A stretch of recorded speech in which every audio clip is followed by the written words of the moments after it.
Hey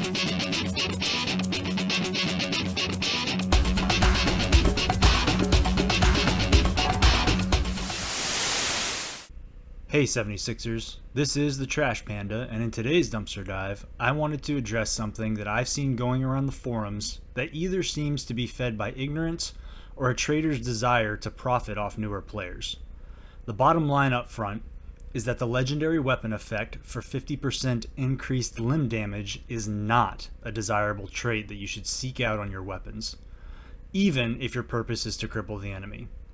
I'd like to take the next few minutes to explain why and show you my tests so you can better decide for yourself what weapon traits you should be on the lookout for.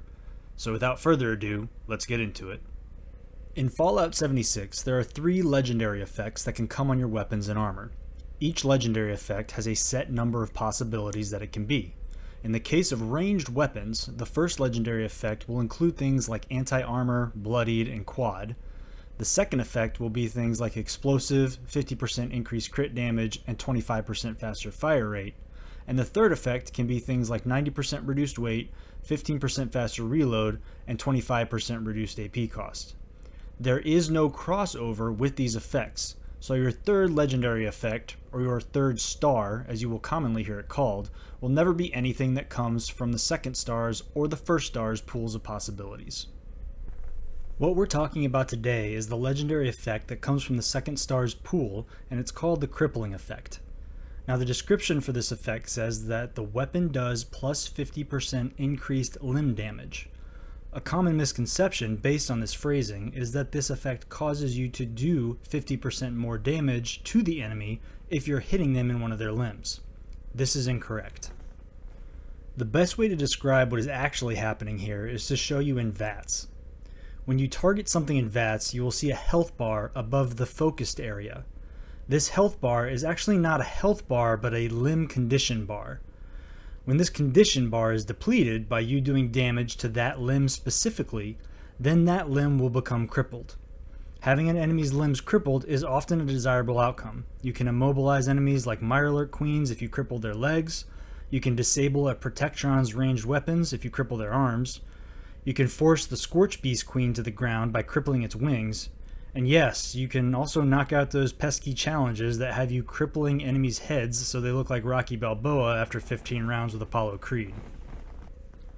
Now what the crippling effect does is increase the damage you do to that condition bar, but it has no effect on the damage you're actually doing to the health bar of the enemy. Increasing the damage to the condition bar might sound desirable in order to achieve some of the previously mentioned outcomes.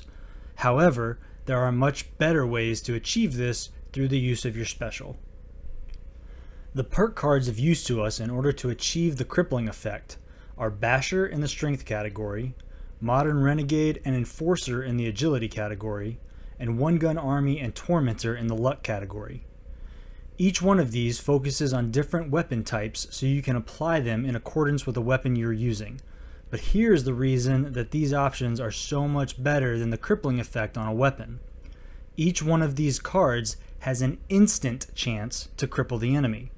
Now each card has a different percent chance to achieve this, but they will all be instant cripples when the crippling effect procs instead of gradual damage to the condition bar of the limb. A weapon that you will often see used to cripple enemies is the Pepper Shaker. What you will often hear is that the best second star trait on the Pepper Shaker is plus 50% increased limb damage because that is what the weapon is primarily used for. I have even said in previous videos that you can utilize the cripple effect to help ground a Scorch Beast Queen faster, but that was in addition to the use of perk cards. The weapon is classified as a shotgun and a heavy gun, so we're able to utilize both the Enforcer and the One Gun Army perk cards in order to achieve the cripple. An added bonus of any shotgun is that it shoots a standard 8 pellets every shot.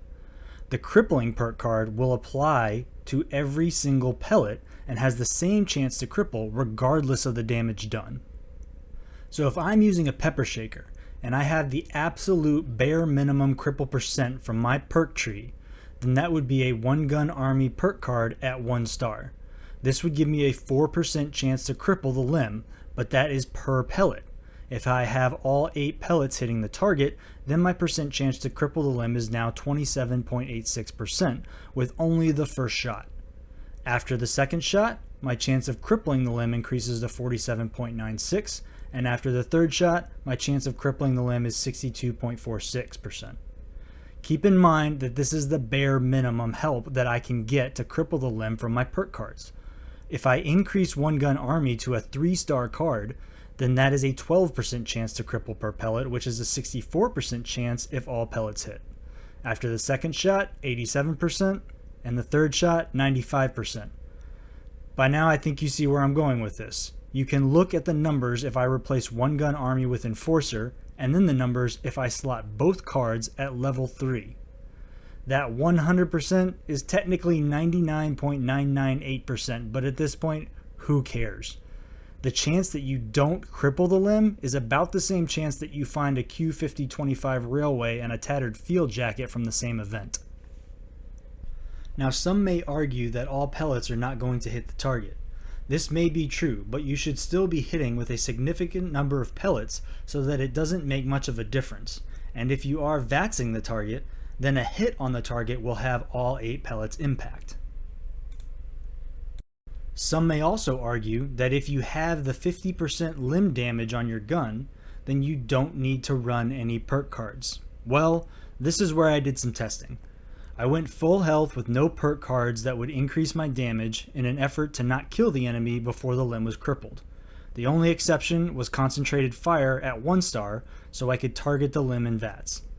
I was not on a team, I had no food bus running except for company tea and canned coffee for increased AP so I could continue to VATS, and I used the Super Mutant Behemoth at Solomon's Pond as the test dummy.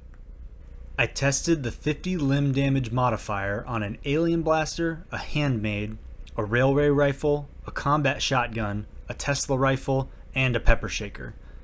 Each time I did a significant amount of damage to the behemoth before I crippled the limb. For most weapons, the behemoth only had about 40% of his health left before the limb reached a crippled status.